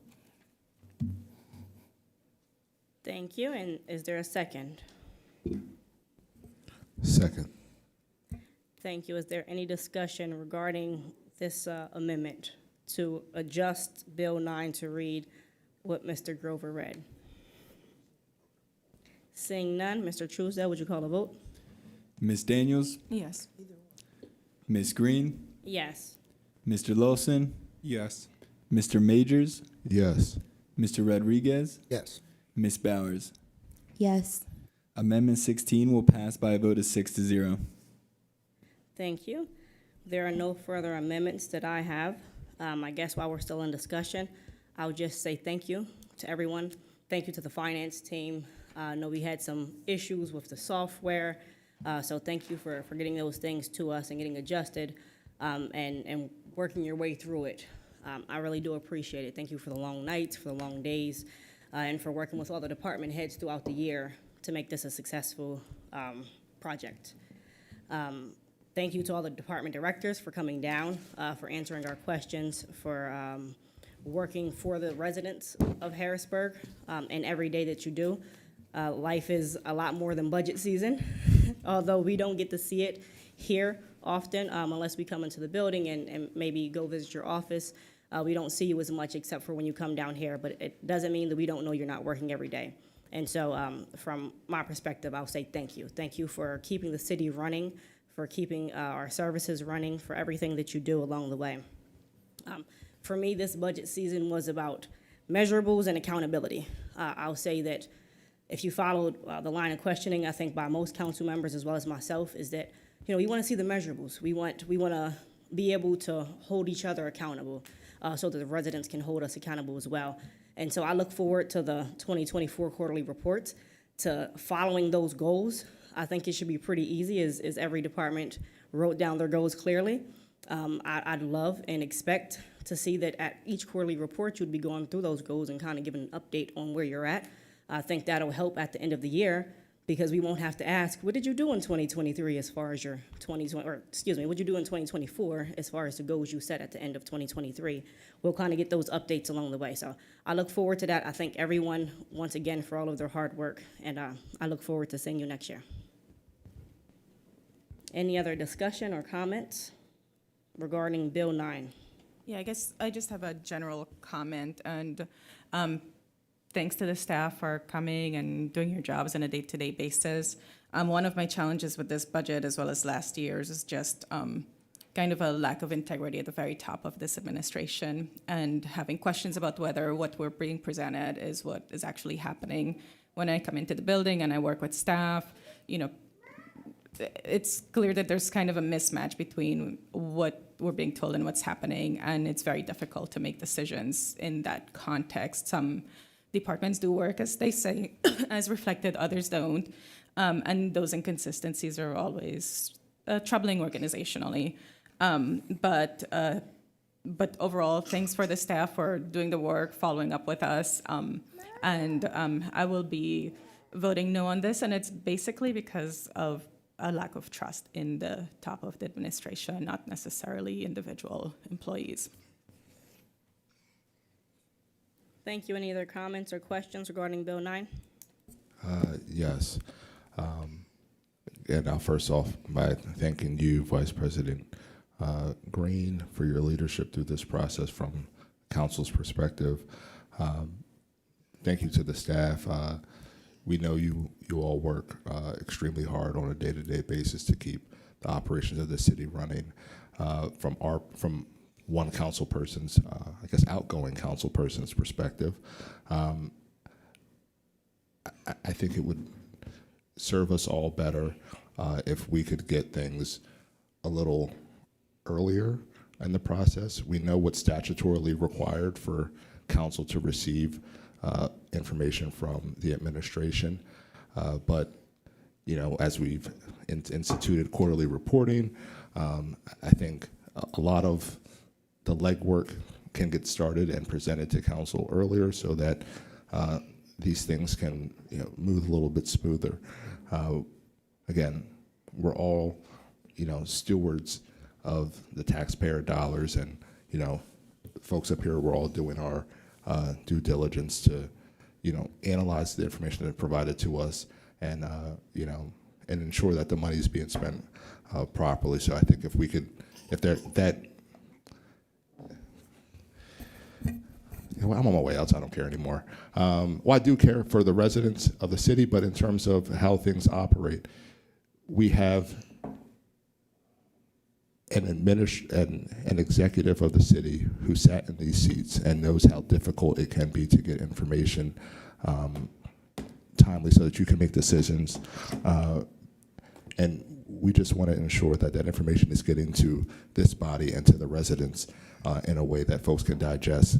It's extremely difficult to get information an hour or 2 or 3 before a meeting, or sometimes even as you're walking in the door, and be able to, thoroughly review it, assess it, and, because we're all taxpayers along with everybody else in the city, right? Serving in these positions doesn't stop your everyday business of living in the city and doing what you do. So I think that relationship, if that can continue to be fostered, I think the quarterly reporting did help, so that we weren't completely blind, but seeing some of the numbers at the end and things not lining up and having to wait, it weighs on you as a member of council who's trying to approve over $100 million worth of taxpayer dollars, and you get information, with not that much time to be able to do deliberation. But we, again, do appreciate the work that you do. I think improving that process, I am extremely glad that we are at a point where next year the back end work of how the city operates can hopefully be done, and we can transition away from this decades-old mainframe and have a system that all of our departments can talk to each other. And I think that's probably one of the greatest things that we've been able to do. I mean, that mainframe working on a COBOL system has been antiquated for years, so I'm glad that we're continuing to take steps towards that. But yeah, I just want to, again, thank all the staff for all the work that you do, and would hope that those things can move in a better manner into 2024. Thank you. Thank you. Any other comments or questions regarding Bill 9? Seeing none. Do I need to make a motion to move back to, I don't even know where we're at right now as far as the process. All right, we're just in discussion. All right. Mr. Truesdale, if you would call the vote for the amended, or Bill 9 as amended. Ms. Daniels, No. Ms. Green, Yes. Mr. Lawson, Yes. Mr. Majors, Yes. Mr. Rodriguez, Yes. Ms. Bowers. Yes. Bill 9, 2023, as amended, passes by a vote of 5-1. Thank you. Is there any old business council members? Yes, Madam President. Yes, Councilman Rodriguez. On behalf of the Public Safety Committee, I'd like to move to bring Resolution 21 of 2023 back up to the table for action by council. Is there a second? Second. Thank you. Mr. Truesdale, could you please read Resolution 21 of 2023 into the record? Resolution 21, 2023, a resolution confirming the appointment of Brent Miller to serve as an inaugural member of the newly constituted Citizens Law Enforcement Advisory Committee. Thank you. Council members, are there any questions, comments, or concerns related to Resolution 21 of 2023?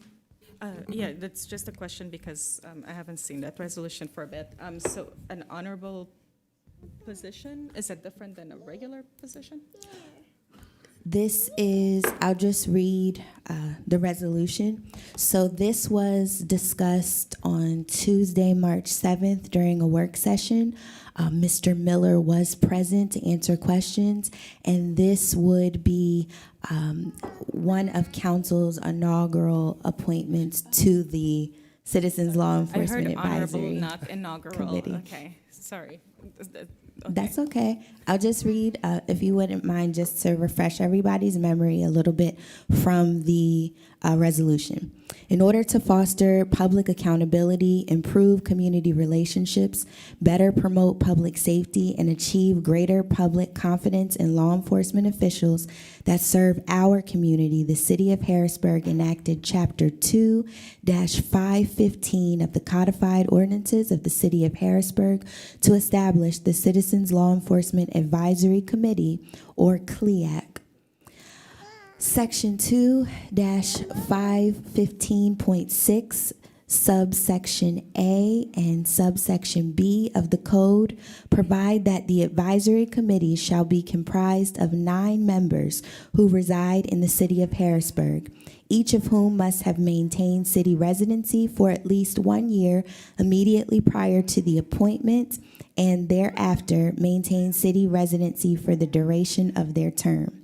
Section 2-515.6, subsection C and subsection D of the code further provide that no member of the advisory committee may be a public official or municipal employee or the spouse, domestic partner, child, or sibling of a current public official serving the city.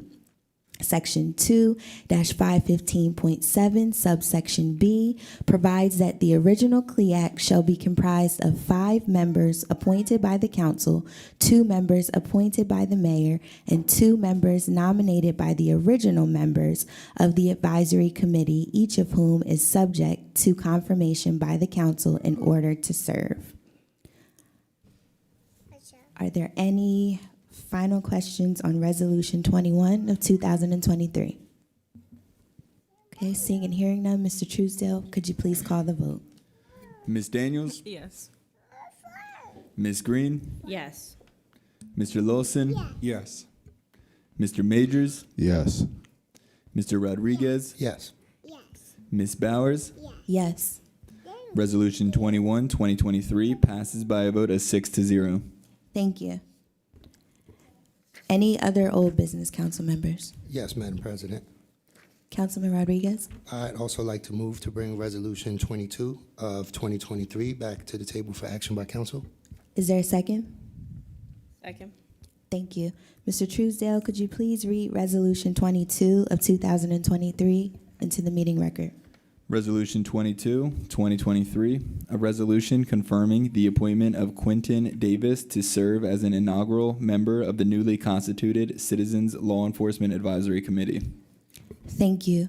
Council members, are there any questions, comments, or concerns related to Resolution 22 of 2023? Okay, seeing and hearing none, Mr. Truesdale, could you please call the vote? Ms. Daniels? Yes. Ms. Green? Yes. Mr. Lawson? Yes. Mr. Majors? Yes. Mr. Rodriguez? Yes. Ms. Bowers? Yes. Resolution 22, 2023 passes by a vote of 6-0. Thank you. Any other old business? Yes, Madam President. Yes, Councilman Rodriguez. I'd like to move to bring Resolution 23 of 2023 back to the table for action by council. Thank you. Is there a second? Second. Thank you. Mr. Truesdale, could you please read Resolution 23 of 2023 into the meeting record? Resolution 23, 2023, a resolution confirming the appointment of Adrian Selkowitz to serve as an inaugural member of the newly constituted Citizens Law Enforcement Advisory Committee. Thank you. Council members, are there any questions, comments, or concerns related to Resolution 23 of 2023? Seeing and hearing none, Mr. Truesdale, could you please call the vote? Ms. Daniels? Yes. Ms. Green? Yes. Mr. Lawson? Yes. Mr. Majors? Yes. Mr. Rodriguez? Yes. Ms. Bowers? Yes. Resolution 23, 2023 passes by a vote of 6-0. Thank you. Any other old business? Yes, Madam President. Councilman Rodriguez. I'd like to move to bring Resolution 24 of 2023 back to the table for action by council. Is there a second? Yes. Thank you. Mr. Truesdale, could you please read Resolution 24 of 2023 into the meeting record?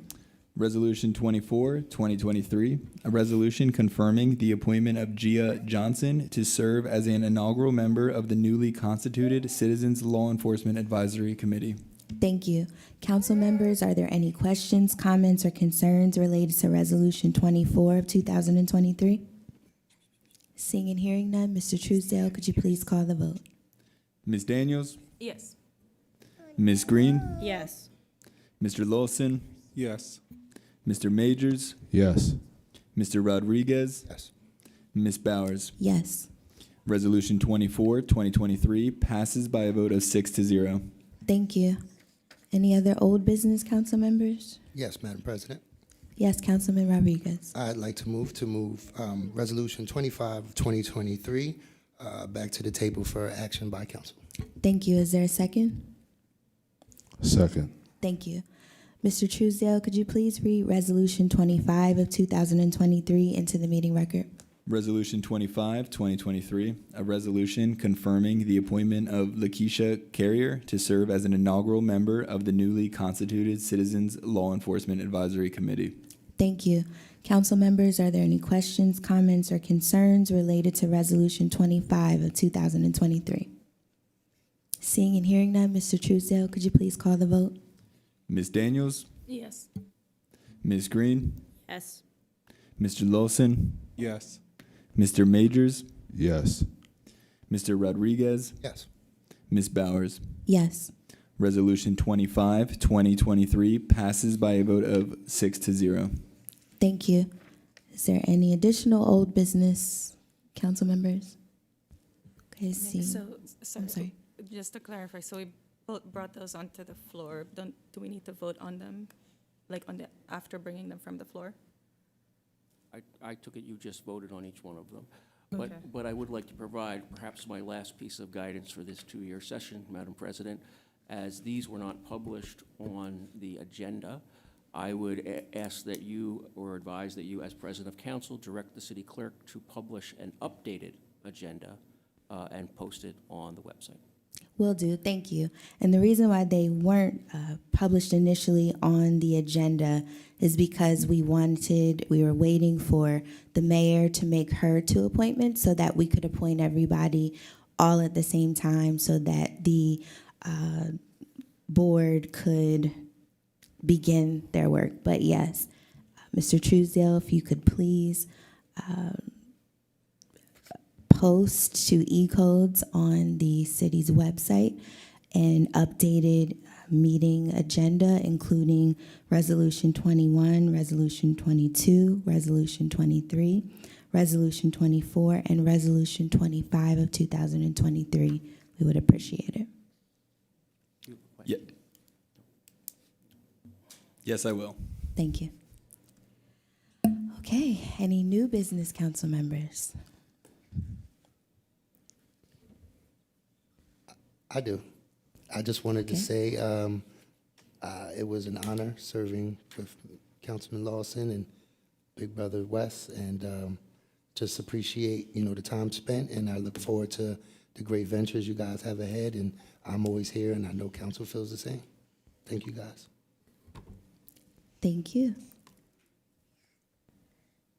I want to thank this current council that's here for putting the trust in me and appointing me to this seat. It's been one of the greatest honors of my life to sit up here with you and to work with the dedicated people that serve this city. We are served by some of the hardest working people you'll ever meet. I haven't seen a person that's come in front of me from the city that I could say isn't in this for the right reason. So I thank every one of you for coming here and working with me. And I also thank the leadership that this council has provided. I've always been given an open ear for counsel from the fellow members here and have been treated with the utmost respect. So it's bittersweet to not be here next week. I get to relax a little, but I'll miss serving with each and every one of you. So thank you for, again, putting that trust inside of me. Thank you. Vice President Green, did you? Yes, it's truly been an honor to serve with all of you here, especially Mr. Lawson and Mr. Majors, since this will be your last meeting. It's not sweet, it's simply a bitter moment. I guess it's sweet looking at that we'll have fresh faces and new people to work with, sweet in learning new people, but it's truly been an honor and a pleasure to work with you. Councilman Majors, you were here a few years before I came on the council, and listening to you and the work that you did along the way, I learned so much from you. I continue to learn from you, and I hope that this isn't the end. I know that you'll continue to serve the residents of Harrisburg. Hopefully, we'll be able to stay in touch as well, so I can lean on you for some guidance and just an ear to bounce things off of. I appreciate the relationship that we've had and just all the work you've done for the residents of Harrisburg over the many years that you've been here. Councilman Lawson, you were a little newer here, but you jumped right in. You held no punches, and you were willing to just get your hands right in there and just become an active member of council and part of the process. So I appreciate the work that you've done, and it's been an honor working with you as well. Thank you. Councilman Majors? Yes, thank you. Thank you, President Bowers. I'm going to try not to, I'm going to get emotional. It's going to happen. But just got one word, gratitude. I am extremely humbled and thankful to the residents of Harrisburg who have entrusted me in this position for the last 8 years. I do not take this lightly. The work of these people, I grew up in this city, and it just means the world to me to have been able to have, just to serve as a steward for this period of time. Okay. When I first came on the council in 2016, we were still in the throes of our recovery. Our finances were not in the best position, and there were a lot of lean years that some of the folks that are here and many of the folks that work in this building and out at Public Works had to go through. We worked extremely hard and long to ensure that we helped to get ourselves on a positive footing. And I am glad to say that the future is brighter for the city of Harrisburg. One thing my grandfather always told me was, he learned it from somebody else, was service is the price you pay for the space you occupy in the universe. And this little universe, I'm glad I was able to serve in this capacity. This is farewell from this position, but as I've told President Bowers and others, I am more than willing to step up and help in any capacity that I can on a board or a commission. But my wife and my little boy need me a little bit more right now. So it is this place just means so much to me, and I hope that the leadership continues to be as committed and forceful. I don't doubt it, as you have been to holding our administration accountable. and continuing to serve the residents of the city in the way that you all do. I respect and love each and every one of you for all the work that you do. To all the staff, thank you. To, you know, our solicitor who has been here through some of the most difficult times, and I won't jinx it, but he knows what he will hopefully be able to say in a couple of years. I mean, our city has just been through so much turmoil, and it's been at no fault of the folks that are sitting up here, and I'm glad to say that we are in a better spot, and I'm just glad I was able to leave this place a little bit better than we found it. So just thank you, and thank you all for all your time. And like I said, farewell from this position, but again, you all have my phone number. It's not changing. I'm still going to be on Chestnut Street, so you know where to find me. All right, thank you. Thank you. I'll begin with Councilman Lawson. First, thank you for your interest. Thank you for your interest in serving. It wasn't lost on us, I don't think, that you used to sit over there in the corner. For 2 years, you would come to every meeting just watching and observing. So when your opportunity came, you rose to the occasion. You jumped right in. You asked thoughtful questions. You were engaged. You didn't miss a beat. So thank you. Thank you for your active participation and engagement. I mean, I can't say that enough. It was a pleasure getting to know you a little bit better, and an honor working with your daughter through the Youth Commission. I wish her well. I know she's a senior, so I wish her well in her collegiate journey, wherever she may land there. So thank you, thank you, thank you for your time. Councilman Majors, I'd like to thank you for your leadership. Thank you for your diplomatic nature when, over the past 2 years, when things sometimes were a little tense and heightened in this chambers, you would always bring us back, reset, let's take a recess, let's take a walk, everybody calm down. So I appreciate you for that. And just a reminder that your work, your energy, and your time will not go unnoticed. The impact that you've made within this city through your chairmanship of the Public Works Committee and through your work as the chairman of the Building and Housing Committee, you have some legacy here. 8 years, that's a long time. But we understand that family comes first, right?